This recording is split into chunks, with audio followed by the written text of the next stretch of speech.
Amale toi whala po o mai sau pati mo le tatou au whai pese le nei tai au. Vi ele lii. Ia na au mai lea so smile. Moao. Vi ele lii. Praise the Lord. God is good. And all the time. You know, sometimes we say that out of habit. Amen. We say God is good, and we say, and it's an automatic all the time. But the question is God really good in your life all the time? Because sometimes when we are going through tough times, going through struggles, is God still good to you? But this is the sovereignty of God. It doesn't matter what you're going through. If it's the good times, the bad times, you're on the mountain, you're in the valley, God is always good. Can I get an amen? Tatonu le umana fatalo fatu le taitai ile nei tai au. Ai Momole atule nganga fafatai nei o tatou matua apostolo mole nei avanoa mafaina tula ia tule nei tai au. Thank you, Mum and Dad, for this opportunity, which I do not take lightly. And honoring God, honoring you in this house is an honor and privilege. Amen. Fafatai, Mum and Dad, yeah. Sungai whawhengainga mo tō whalatua, yeah. Tātou whaiwhi au manu malolo, I ileli, fafatai lana whamalolonga ia te o tō. Le ngata fo I lea, ia. Le maawe esi o tātou I kalesia o sina o tātou kalesia, fafatai lo o tō tapua inga, I ileli, fafatai fo lana whamalolonga ia te o tō. Ia, I ileli ile nei tai au. A special greeting this morning to all our young people, our young generation. I think we keep saying next generation. We keep saying next. I think we should change that to the now generation. Can I get an amen? It's now. The time is now. So I think we'll remove next generation, but remove that to the now generation. Because if we keep saying next, then we're going to keep saying next. And then by the time we get to the next generation, it's a bit too late. So we are the now generation. Everyone say now generation. Praise the Lord. I guess we've all been blessed. I know that I've been blessed, and I know that through our sessions throughout this whole week, we see the move of God within our ministry. Amen. And as we mentioned last year, our theme was Upon This Rock. As Pastor Masui said, you know, we needed to found our house on the rock first, and now we need to solidify our house on the rock. Why? Because when the storms of life come, is your house really founded on the rock? This is where we know whether your house was on the rock, whether your house was on the sand, or your house was in the water. Amen. Praise the Lord. So I praise God because we needed to make sure that we founded our house on the rock. Now we come this year and we ask ourselves, where is my house? Is my house still on the rock? Is my house on the sand? Or my house was gone as soon as we left conference? Amen. And so now we come into this year's theme. It says our Monday session was pure joy in suffering. Amen. Pure joy in suffering. And this is where the testing of our house comes from. Amen. Whether that the testing of your faith, your house was still standing, or the testing of your house, the roof was gone, but the walls were still there, or the testing of your faith, there was no windows, just the door, or just the foundation. Amen. But I thank God that it is a time of reminding us of our walk in Christ, that not only that we need to solidify our house on the rock, but we need to know how to maintain the house on the rock. Amen? So pure joy in suffering, and then we had godly wisdom yesterday. Amen? Powerful. And now today, we are on the topic of the sovereignty of God. Everyone say sovereignty of God. Sovereignty of God. Young people say sovereignty of God. Sovereignty of God. All right. Now the question is this morning, we need to ask ourselves is, what is the sovereignty of God? Because we can say, yes, the sovereignty of God, but we don't know what the meaning of sovereignty of God is. Now this is a definition I'm going to give to you. It says that he has ultimate, supreme power and authority over all creation. Amen?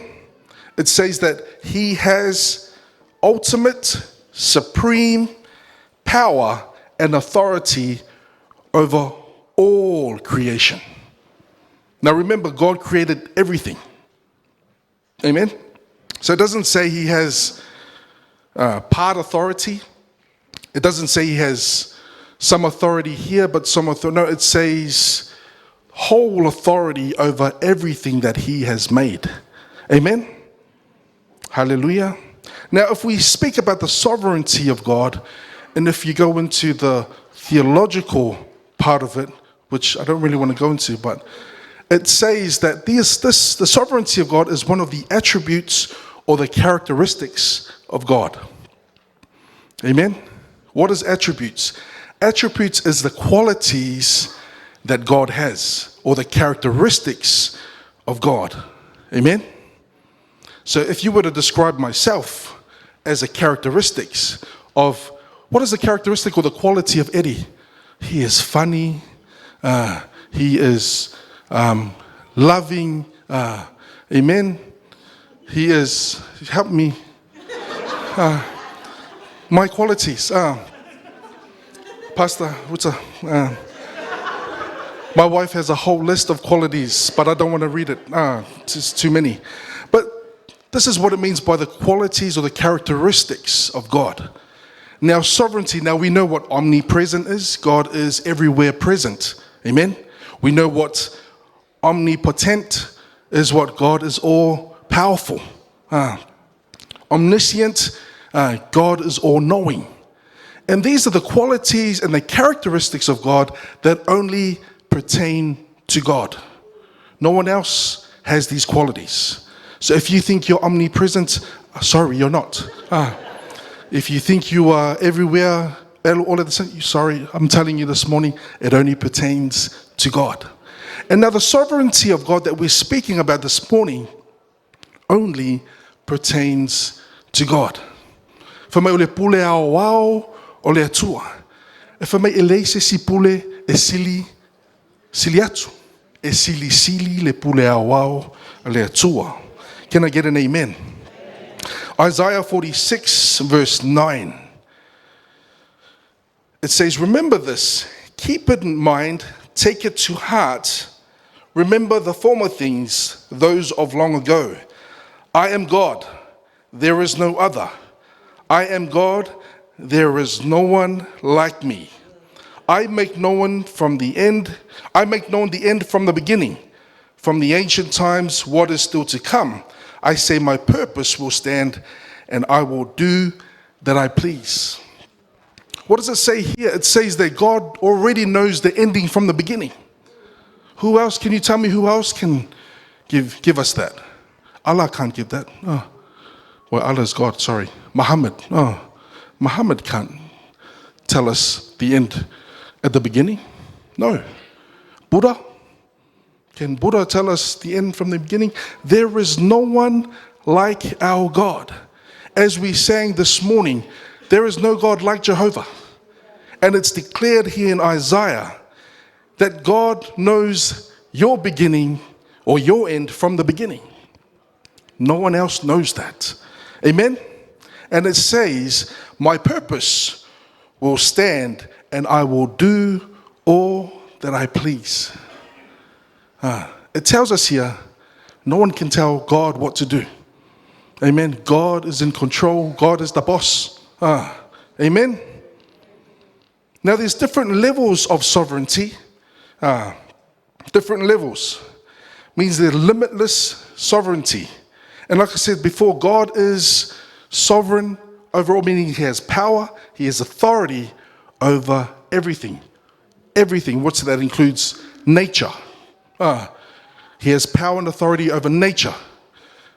When he was on the boat with the disciples, and then Jesus was sleeping, and it started to get stormy, and then all of a sudden, the wind comes. Jesus sleeping, and then the disciples, they get scared, and they go, what do we do? What do we do? Oh no, and then they wake up Jesus, and Jesus stands up, be still.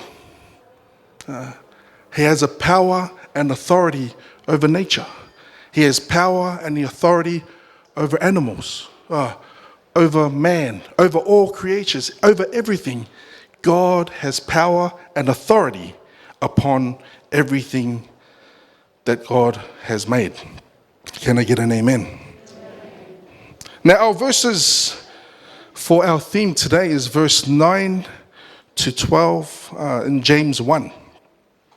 I think we'll be doing a workshop after this with these verses, so I'm not going to touch too much on these verses, but I really want to speak about the sovereignty of God this morning, just to give us some more of an understanding and knowing who God really is. Because I tell you this morning, the world doesn't understand the sovereignty of God. That's why they always question. That's why that's why they always question, why do things happen?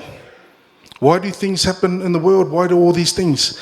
I tell you, there's a story of a man who went to a barber. He went to cut his hair. And he's a Christian man. He took his Bible with him. He sat in the seat, and the barber started cutting his hair. And he saw that the man he was cutting the hair for was reading his Bible. And then the barber said to him, is that a Bible? You reading the Bible? And the man goes, yes, I'm reading God. So, are you a Christian? Yes, I believe in God. And then the barber turns to him and says, so I don't believe God exists. And the man in the chair goes, why do you say that? Well, if God exists, then none of these things will be happening in the world. There'll be no famine. There'll be no floods. There'll be no people suffering. That's why I'm telling you that God doesn't exist. And the man who was getting his hair cut, sitting in the chair, he didn't know how to respond to this man. So after the haircut, he paid, he went. And as he walked out of the barber shop, troubled, not knowing why he couldn't answer that question. And as he was walking out, he was walking down the road, then he sees a man with long hair. And then all of a sudden, it clicked. He grabbed the man with the long hair. The man with the long hair was like, what are you doing? Then they walk together, and he takes the man back to the barber shop. Opens the door, and he goes to the barber.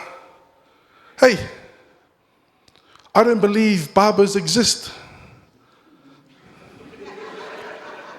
And the barber's like, I just cut your hair. And he goes, no, I don't believe any barbers exist. He goes, what makes you say that?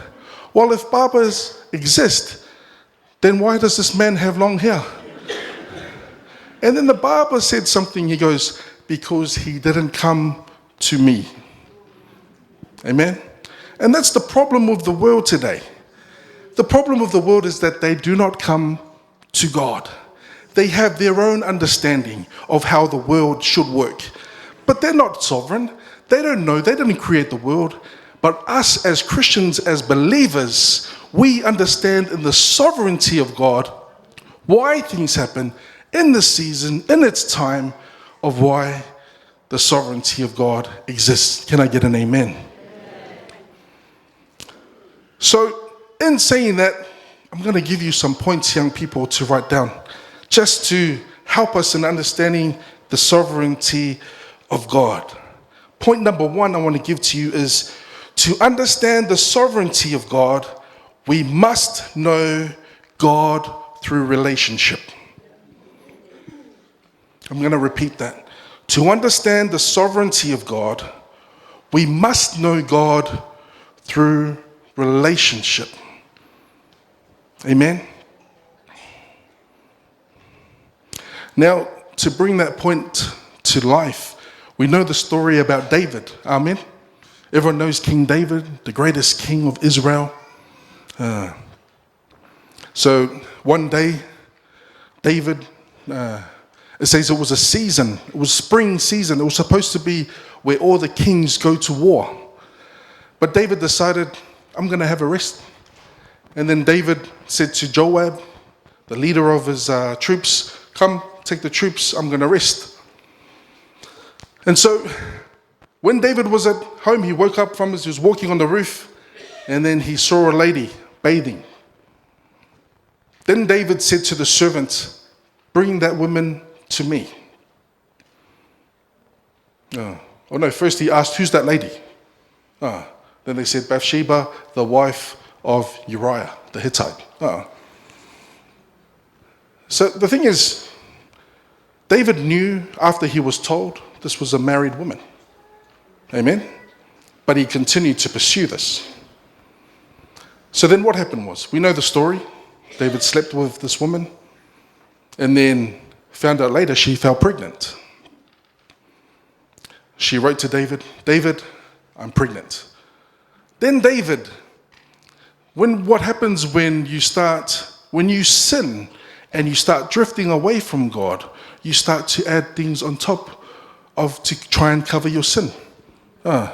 So we see that David, then he goes, all right, bring Uriah to me, bring him home.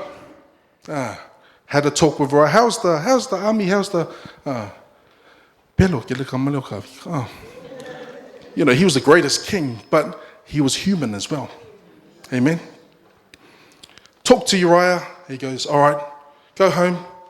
Found out later, he didn't even go home. He fell asleep in the front door. Didn't even make it home. And David was told. And he goes, so he tried again. But this time, he tried to force him to drink, made him drunk, so that he can go home. But again, he said to him, how come you didn't go home? He goes, how can I go home? When the Ark of the Covenant is here, and my soldiers are here, how can I go home? You see the heart and the loyalty of the soldier here. Amen? Uriah. A man not knowing what was going on, but you see the loyalty of a man to a God that he serves. Not only to King David, but to the God he serves. How can I go home when the Ark of the Covenant is here? That is loyalty to God. So then what happened? It says that David wrote a letter. But who took the letter to Joab? Uriah. Uriah was carrying his death sentence notice in his hand, not knowing that he was carrying the death certificate to give to Joab. When you think about that, how cruel and how when you're caught up in sin and you keep trying to cover your sin. When you start to sin, the moment you start to sin, there's a separation between you and God, because God does not affiliate with sin. That is the sovereignty of God. Doesn't affiliate. The moment you sin, David drifted away from God, and he continued to try and cover his sin on top of another sin, continued to lie, then ended up murdering the man who was innocent, who was serving God. But you see the sovereignty of God here work through the plans, as we heard about in Job. Anything that was intended for my despise, intended for my bad, doesn't make sense. God turns it into the good. Amen? So then what happens? Then David, so after he brought, Bathsheba mourned for her husband who died in the front line where David had put him. David got word Uriah is dead. Soon as Uriah was dead, after Bathsheba, she mourned, then he brought her to be his wife. Amen? But David carried on like nothing happened.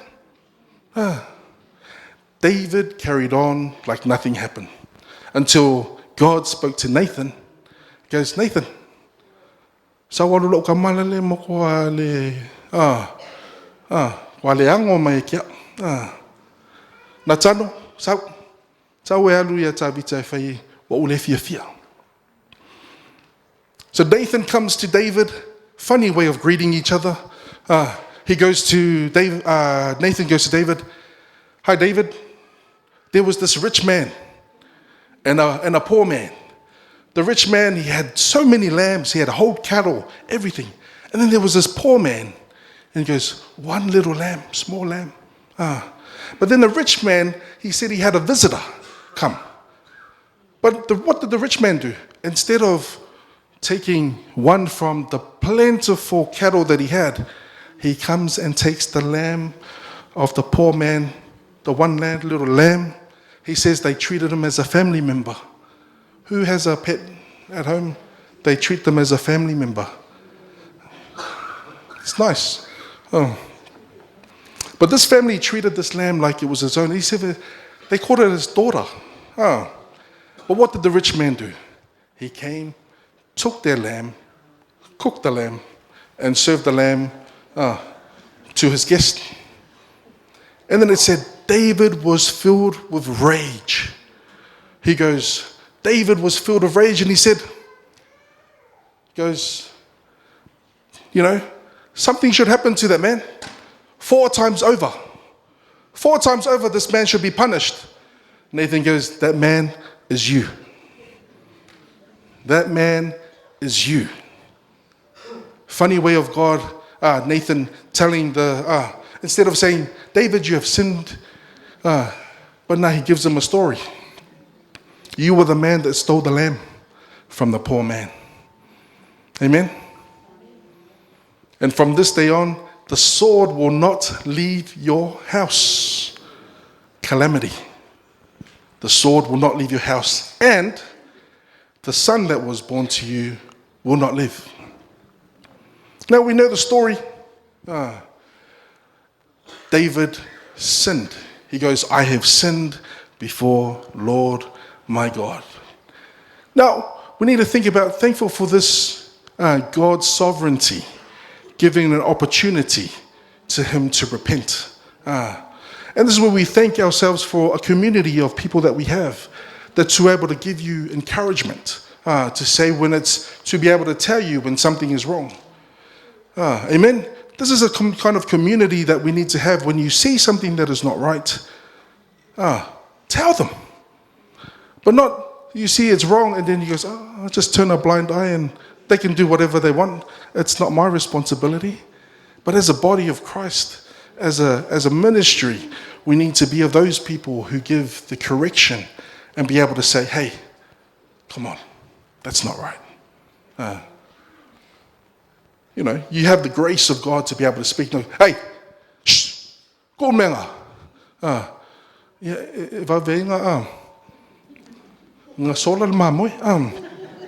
But when you speak with grace, you speak with love, and you say, hey brother, hey sister, what you're doing is not right. Oh, amen. So what happened there? Then it said David pleaded with God. The son that was born to him, he pleaded with God. He said he did not eat, he fasted, he was on the ground in a sackcloth, mourning, praying, pleading, God, please let this kid live. Says he did this for 7 days. And on the seventh day,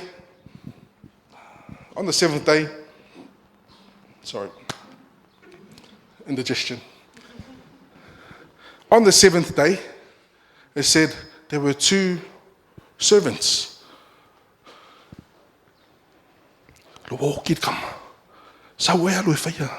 Kavika. Leai, Sawai. Leai, Sawai. No, please. Have you seen him this past week? He doesn't want to talk to us. He doesn't listen to us. Amen. And then David's lying down on the ground and goes, walk it come. Walk it come, Mali. And he goes, Ioetup ua maliutam. Says from that moment, immediately he got up, took off his robe, he went, changed, he showered, cleaned himself, put on a new robe, put on lotion, and he said first thing he went to do was worship God. To understand the sovereignty of God, you need to have a relationship with God. When you don't know who God is, you will never understand the sovereignty of God. Ele mawhai o ne e malamalama ele pule aoao le atua. Pe a whai e te le vala lata ma le atua. And this is why when Dad says when we have funerals, we don't mourn like the world mourns. Why? Because we know that God is sovereign. E pule aoao le atua.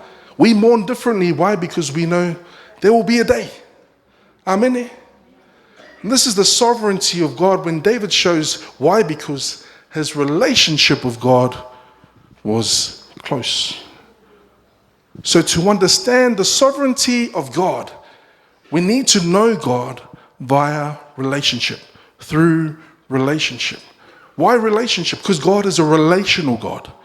God always wanted to have a relationship with his people. From the beginning, he walked with Adam and Eve in the garden.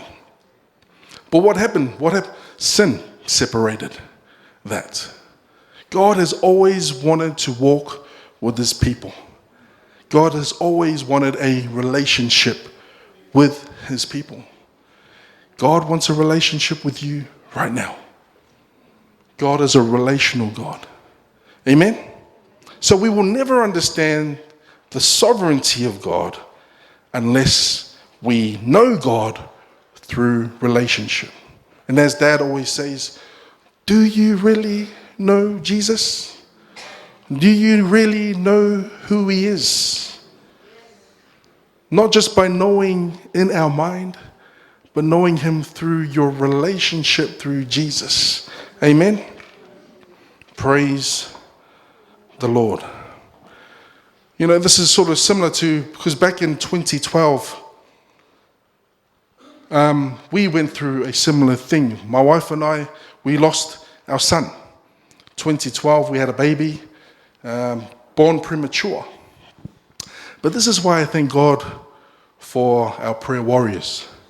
But even when Rwana said yesterday, she speaks godly wisdom to her children. And parents, it's important that we understand that, you know, it is true. When you speak godly wisdom in the house, we listen. When you speak, even though sometimes keep going. Keep pushing it through, because it's not falling on deaf ears. They can hear. There will be a time. And when we went through this season, you know, yes, you start to question. Yes, as humans, you start to question, why does this happen to me? Why does it happen? I mean, God, I'm serving under my parents. I'm here every Saturday, every Sunday, every Friday, every Thursday, serving you. Why? And this is something we need to continue to trust God even when it doesn't make sense. Amen. Why? Because who are we to question God? God is sovereign over all. And things happen for a reason. And remember, it's not for anything else, but it's for your good. Amen? Praise the Lord.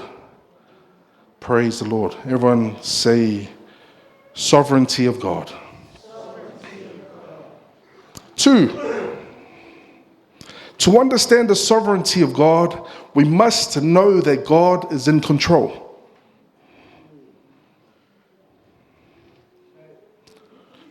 Point 2 was, to understand the sovereignty of God, we must know that God is in control.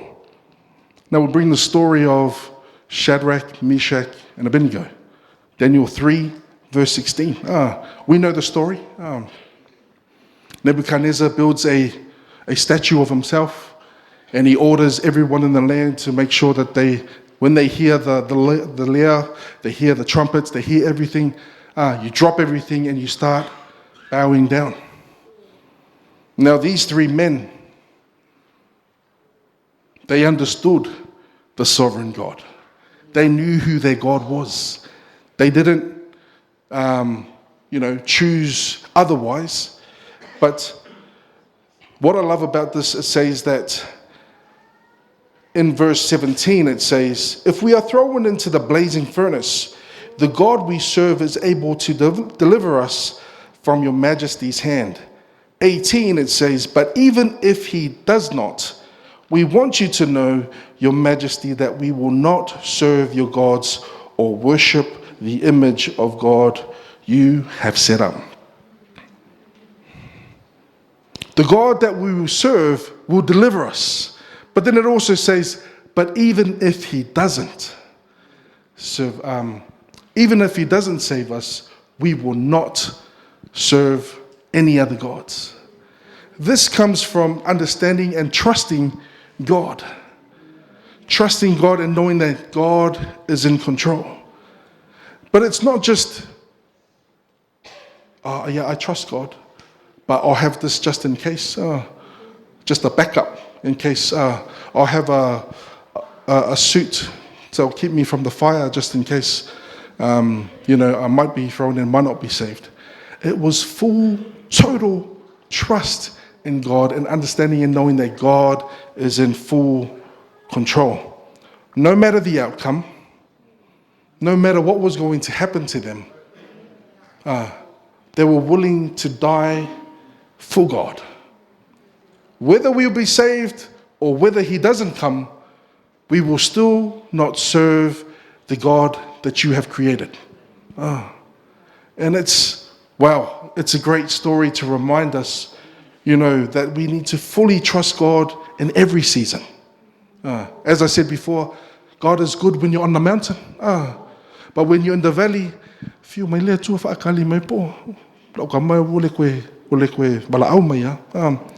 but it's only when we have things that we go, oh, God is awesome, God is great. But when we're going through the going through the valley, God is barely hearing from us. But this is where we know the sovereignty, God, that doesn't matter whether you're on the mountain or whether you're down in the valley, whether you're coming down from the mountain, whether you're coming up from the valley, amen, that God is in control. Amen? Everyone say, God is in control. Oh, I don't have a time. Oh. No, I don't. Okay. Free for all.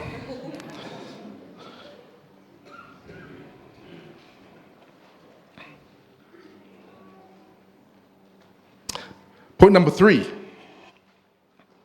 To understand the sovereignty of God, we must trust God even when it doesn't make sense.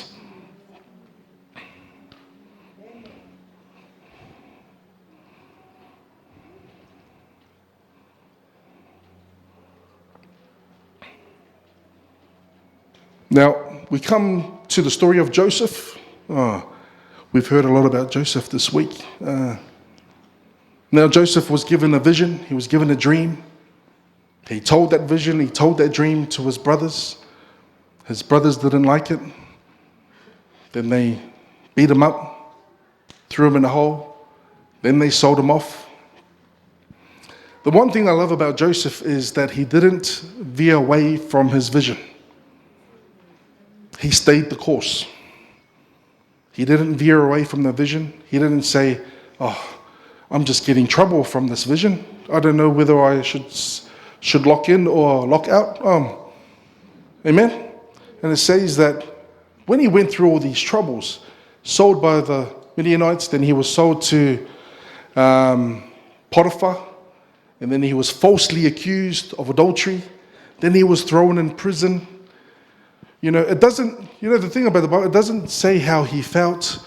It doesn't go through the emotions. It doesn't say, well, Joseph was upset that this happened. But all it says is that he continued to be faithful to his call. Amen? Even though that the storms came, even though that he was falsely accused, even though he was in prison, he continued to trust God in his vision, in the dream that was given to him. Amen? And we know the end of the story is that he continued to trust God, and where did he end up? Second in charge. Oh, amen. Praise the Lord. We see him here continue to trust God even when it doesn't make sense. I know sometimes we go through some seasons and stuff that doesn't make sense to us, but we need to continue to trust God, because then sometimes we rely on our own understanding. Amen? Then we start trusting other things that we go, oh, that gives us more security. Oh, amen? But to understand the sovereignty of God, we must continue to trust God even when it doesn't make sense. Praise the Lord. And as I said before, as believers, as us, as Christians, because we're living in a world nowadays that everyone questions God. So many walking away from the faith. Why? Because they're not trusting God wholeheartedly. The moment something doesn't go their way, they start to turn out. They start to look at other things. The fastest growing religion right now in the world is Islam. Islam. That is the fastest growing religion at the moment. But we know that that is not the true religion. Amen? And now we need to understand that we're in a time, young people, that we need to actually know who we are serving. Knowing the God that we serve. Because when we go through the testing of our faith, as we said last night, you need the wisdom of God to be able to overcome things that we will face in this world. But to have the wisdom of God, you need to know who your God is first. Then you'll be able to have the wisdom of God applied to you, as we heard the word yesterday. Amen? And we look at today and we like, there is Waleto Yese Mata. The world, even people that go to church, there is no sense of honoring God anymore. They just turn up to church. Why? Because for the sake of it. Why? Just because, yeah, it's part of what we have to do. I turn up to church, but we need to make a stand and understand that the God that we're serving in the time that we are in right now, it is the time that God is searching for those who are really true worshippers of Him. As it says in John 4, it says God is searching for those who worship in spirit and in truth. Amen? But worshiping God is not just here in this place. It's our lifestyle, the things that we do, how we talk, how we reflect Jesus in our school, how we reflect Jesus in our workplace, how we reflect Jesus everywhere we go, in the shopping center, in the car park, when someone cuts you off on the motorway. Are we reflecting Jesus when these things happen? Because this is where God is searching for those who are really standing for Him in the end times. Because we can sing great, we can dance great, we can do all these great items. But the question is, do you really know the God that you are serving? Are we truly serving God with everything that we have? Or are we just, let's just do it for the sake of it? Amen? Now I speak as a pastor's son because I had to make that decision for myself. And as I was speaking to Pastor Fo, blessed because our parents who have come through, they were convicted by the power of the Holy Spirit. Us that grew up in ministry, it became the norm. It became normal. But we have to go through our own sense of conviction to allow the Holy Spirit to change us. Amen? Because our parents, everyone that received Jesus through the transformation power of the Holy Spirit. But us as kids who grew up in the ministry, it was normal to come in, to worship. But I thank God that He really put a perspective in my heart that, I need to stand for myself and know that my parents As much as, they're not going to stand for me. But we really need to make the decision and actually say, I really want that conviction in my heart to change me. Not the conviction of my parents, not the conviction of our spiritual parents, but the conviction, the personal conviction that the transformation of the Holy Spirit comes from. Because that's where the true transformation comes from, through the Holy Spirit. Amen? But unless we want it, unless we really, because we start to question ourselves, how come people don't change? How come things don't change? It comes down to your very personal decision to say, Jesus, you are the Lord of my life. Holy Spirit, I want you to convict my heart and change my ways in order for us to make that change. Because we can come to church, but we're still living a life that is not pleasing to God. Why do we do that? Because we don't really understand the God that we are serving. When you understand the God that you are serving, you are saying, God, I am for you. God, I'm willing to give you all of me. I'm willing to change my life for you. When you don't understand the God that you're serving, he's just going to become something that's like, yeah, it's okay, it's just a Sunday thing. Because there's no true change, power of transformation in us. And this is why we keep coming back to, why do I always do this? Why am I addicted to this? Why am I always falling in this? Why am I always sinning? Why is there always temptation bringing me down? Because we don't know the God that we are serving. The moment that we change that, we take God and we understand who God is, his sovereign power that can change us, you'll see God change your life. Those addictions that you were addicted to becomes no more addiction. Those temptations that you used to fall to, you don't get tempted anymore. Why? Because the transformation power comes from you surrendering. When we surrender, when we truly surrender ourselves to the sovereign God, that we know that he created me for a purpose. He created you for a purpose. He created you for a reason. There's a reason why you're sitting here today. I used to sit there like you 5 years ago, 20 years ago, 20 years ago. Okay, I'm old. I used to sit here listening to others, and I think, oh yeah, all right. But I thank God for his Holy Spirit that changes us, that convicts us, that we change for him. Amen. To understand the sovereignty power of God, we need to fully trust him and know that God is in control. So no matter what circumstance you're facing, whatever you're going through right now, continue to trust God and know that God is in control and God's favor is upon you. What is our first point?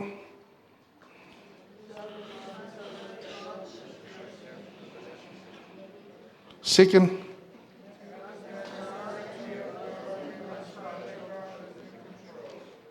third,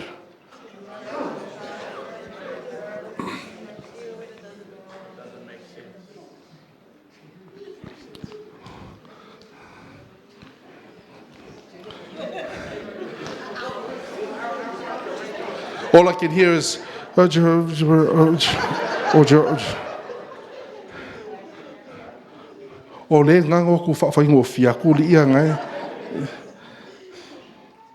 Amen. To understand the sovereignty of God, we must know God through relationship.